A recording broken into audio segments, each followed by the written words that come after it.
It's 5:30 p.m, which means that it is T-minus 6.5 hours until the release of Sunrise on the Reaping, a Hunger Games prequel.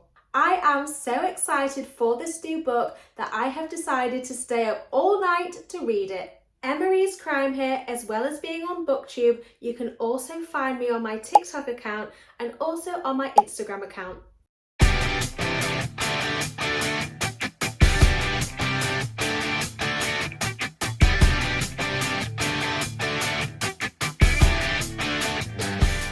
I haven't pre-ordered this book because I am too impatient to wait for that pre-order to arrive. I was tempted to go to the Waterstones midnight release of the book. However, I decided against it because when it hits midnight, I want to be sat at home being able to download the book straight to my Kindle and dive in right away, and I thought it'd be really fun to bring you along on the journey with me. However, don't worry, I will be keeping this video completely spoiler free. I will not ruin anything in that story for you whatsoever. About 10 days ago, I did post a YouTube video on everything that you need to know before reading Sunrise on the Reaping in 7 minutes. If you want to check it out, the thumbnail is here. In that video, we had a look at the blurb of Sunrise on the Reaping, and we also had a chat about the cover and the title. I filled you in on information from the Hunger Games book which you might have forgotten, which might prove useful when reading Sunrise on the Reaping, and we also had a look a bit about the movie adaptation too. And to finish off that video, I went down a rabbit hole on Reddit forums. I had a look at loads of different theories as to what Sunrise on the Reaping will entail, and I brought to you in that video my favourite theories. In this video, I don't want to just repeat myself, so if that does sound like your cup of tea, make sure to check it out. However, if you've not watched that video nor are you planning to, I will very quickly fill you in on the blurb of Sunrise on the Reaping, and I will also fill you in on back information from the Hunger Games which might prove useful. Sunrise on the Reaping is the second prequel to the Hunger Games. It is set many years after the first prequel, A Ballad of Songbirds and Snakes, and it is not a sequel to that prequel, it's a standalone prequel in its right. Sunrise on the Reaping is set during the 50th Hunger Games, and it is the second quarter quell.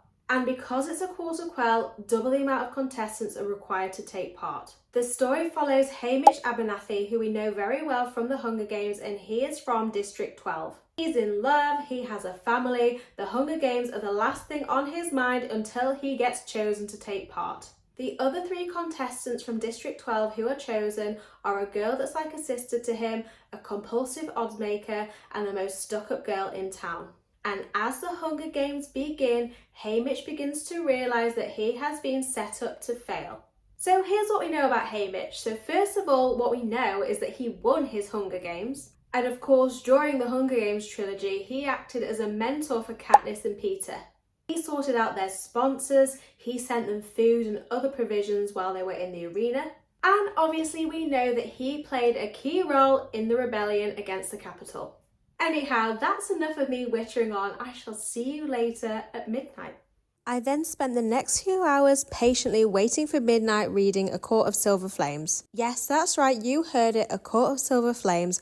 I'm reading it for content purposes. I've nearly finished it and there'll be a YouTube video up all about it early April if you're interested. It's nearly 7:45, so I've got just over 4 hours to go until midnight when I can hopefully download the book with no problems whatsoever. My husband has just gone to play football, so I've got a couple of hours to myself before he returns. So I'm going to give my eyes a break from the books and watch telly, which doesn't make sense because my eyes are still going to strain, but in my head it makes sense. Before I start watching telly, however, you've probably gathered that I'm kind of quite impatient, so I'm going to just quickly check on my Kindle to see if I can download Sunrise on the Reaping early, pray to the Amazon gods that there's some sort of error and that it's available now. It's not available, but £9.50 for a Kindle book.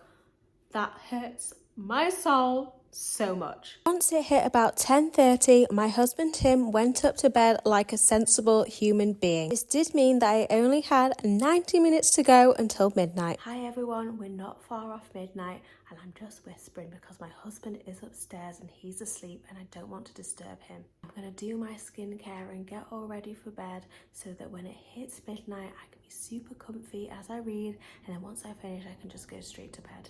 I had a quick Google and it looks like the book is only about 420 pages long, which isn't too bad at all. I was expecting it to be a mammoth, but 400 pages is kind of like your average book length. I certainly still have my work cut out for me tonight, but it's not going to be as difficult as I thought it'd be.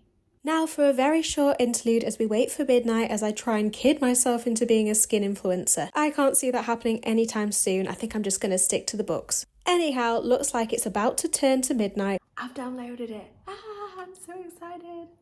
As I started off reading, it was all going well. I didn't feel too tired, the story was engaging, and I was struggling to put it down. Honestly, it was an absolute pleasure being back in the Hunger Games dystopian universe. However, once it hit about 1 o'clock, the fatigue started setting in. As you can see from my face, I was really struggling at this point. I tried to power on a little longer, but I felt that I just wasn't taking anything in whatsoever. Hi everybody, I brought you into my office because it's now 1:30 in the morning and I really just didn't want to run the risk of disturbing Tim.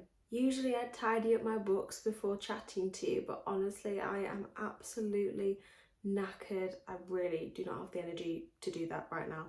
I have major regrets and I'm beginning to realise that this was an incredibly stupid idea. I am shattered. So I've made it through a decent chunk of the book, but it's gone to the point now where I'm reading the same line over and over again and it's just not going in.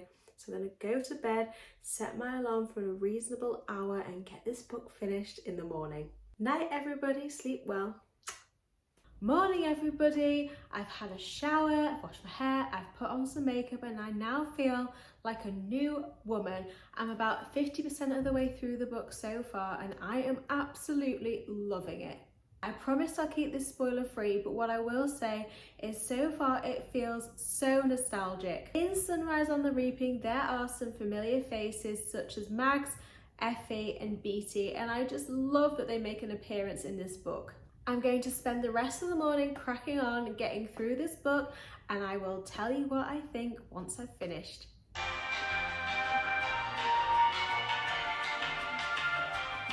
10% to go.